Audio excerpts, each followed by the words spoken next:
নমস্কার, আমি পারমিতা। আমার চ্যানেল probashi.in এ আপনাদের সকলকে স্বাগত জানাই। এখন ব্লগিং ভীষণ একটা জনপ্রিয় পেশা বা মানুষের শখ।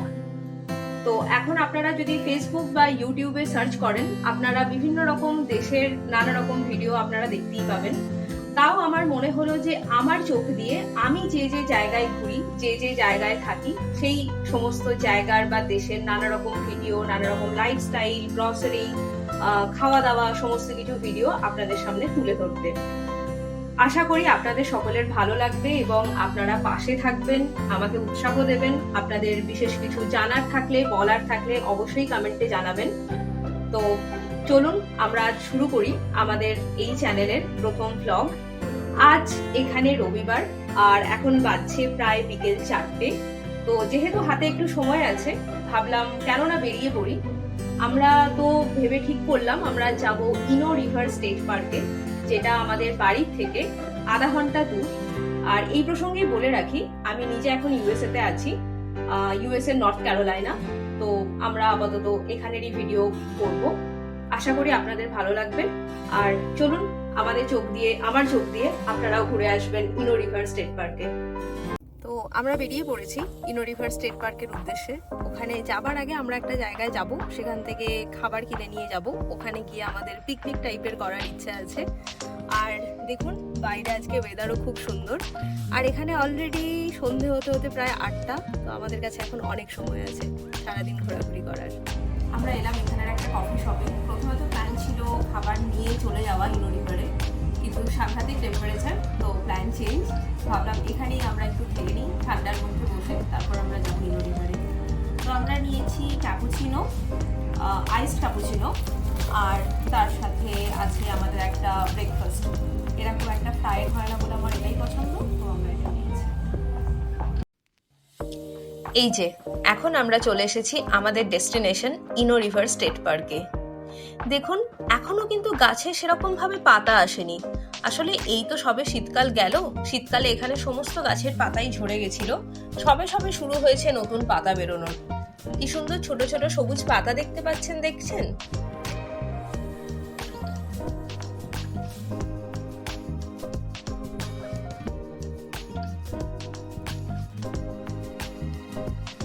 এই সেই ইনো রিভার, যে রিভারটাকে কেন্দ্র করেই গড়ে উঠেছে ইনো রিভার স্টেট পার্ক। এটা দেখে আপনাদের কি মনে হচ্ছে? এটা কি শহর থেকে অনেকটা দূরে? আসলে কিন্তু একেবারেই নয়। শহর থেকে একদম বেরিয়েই আছে এরকম একটা স্টেট পার্ক। এখানে গভর্নমেন্টও এই ব্যাপারগুলো এত সুন্দরভাবে মেনটেন করেছেন, কোনো কনস্ট্রাকশন করতে না দিয়ে গ্রিনারি মেনটেন করে। তো খুব ভালো লাগে। চলুন এরপর চলে যাই সামনে। এখানে একটা ফুট ব্রিজ আছে, ওই অন্য সাইডে যাওয়ার জন্য আমরা এরপর চলে যাই ওই দিকে।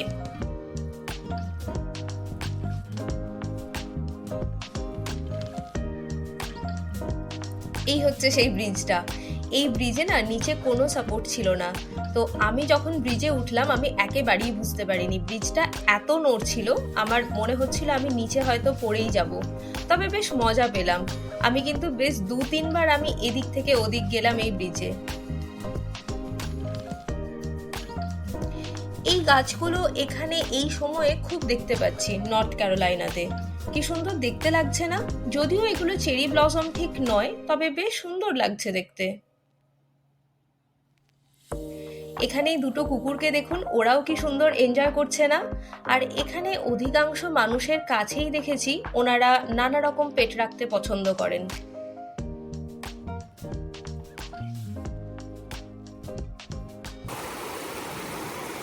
এখানে জলের কিরকম আওয়াজ শুনতে পাচ্ছেন?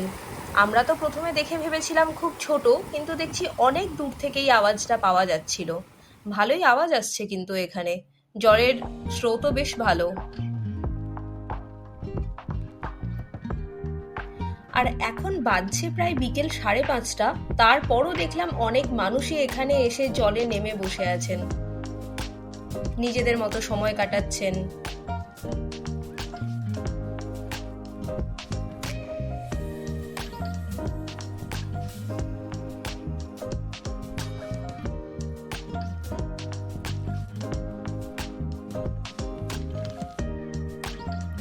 চলুন এরপর চলে যাব এই মিলের দিকে।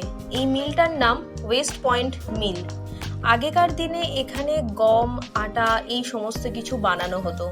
আমাদের ওখানেও এখনো যেরকম আমরা গম, ধান এসবের কল দেখতে পাই, এখানে এই মিলেতেই আগে সেই সব কাজ হতো। দেখলাম মিলের বাইরে এখনো অবধি রাখা আছে মিলে যে নানা রকম গিয়ার ইউজ করা হতো, জাঁতা, এই সমস্ত কিছু জিনিসপত্র এখানে রাখা আছে। আর সব থেকে আশ্চর্যের ব্যাপার কি জানেন তো, এই মিল কিন্তু কোনো রকম বিদ্যুৎ বা অন্য কোনো শক্তিতে চলতো না। নিচেই দেখলাম জল আছে, ওই জলের শক্তিকে কাজে লাগিয়ে এখানে মিলের সমস্ত কাজকর্ম করা হতো।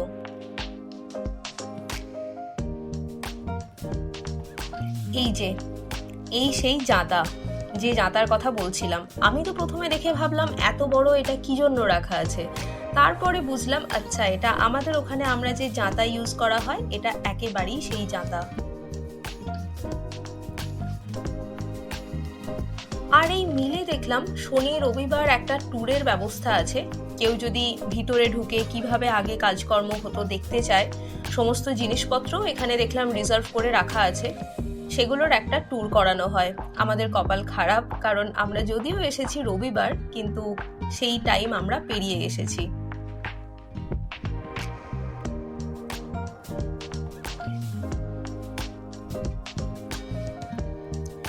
এখানে কি সমস্ত জায়গাতেই এত সুন্দর পানীয় জলের ব্যবস্থা থাকে, আমাদের সবসময় জল নিজের সঙ্গে ক্যারি করার দরকারই হয় না। এটা সেই উইন্ডমিলেরই আর একটা সাইডে। দেখুন এই যে চাকাটা, এখানেই আগে জলকে কাজে লাগিয়ে, জলের শক্তিকে কাজে লাগিয়ে এই মিলটাকে চালানো হতো। আর কি ভালো মেনটেন করা হয়েছে না এখানে। এতদিন আগেকার কনস্ট্রাকশন, কিন্তু কেউ দেখে মনে করবে না, অথচ আগেকার দিনের পুরনো ব্যাপারটাকেও মেনটেন করা। এখানে একটা কাইন্ড অফ ড্যাম বানানো আছে, তো এই জলটাকেই কাজে লাগিয়ে এখানে জলের স্রোতটাকে কন্ট্রোল করেই ওই মিলে আগেকার দিনে কাজটা করা হতো। এখানেও কিরকম জলের শব্দ শুনতে পাচ্ছেন।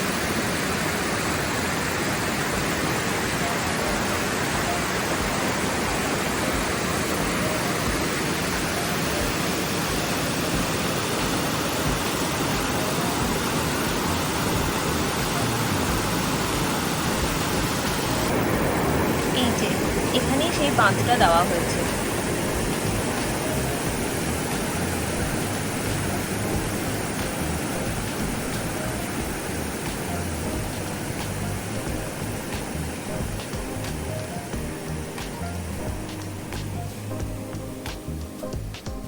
এদিকে দেখলাম আরো অনেক হাইকিং এর জায়গা আছে, এদিক থেকে গিয়ে আরো ঘুরে আসা যায়, কিন্তু আমাদের জন্য আজ প্রায় 4 কিলোমিটার হাঁটা হয়ে গেছে, তো ভাবলাম আজকের জন্য অনেকটা, এরপর বাড়ি ফেরা যাক।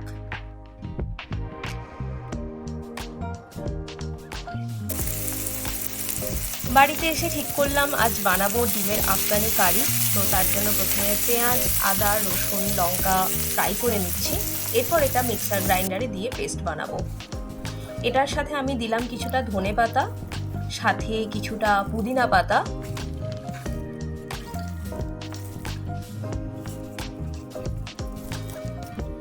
আর এরপর দেব একটু দই।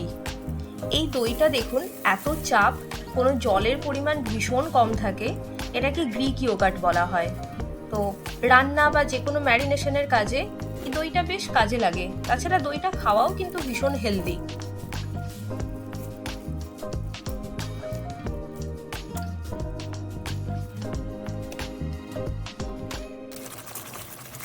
এখানে ওই যে পেস্টটা বানিয়েছিলাম সেটা হালকা কুক করে নিচ্ছি, সমস্ত কিছুর কাঁচা ব্যাপারটা যাতে চলে যায়।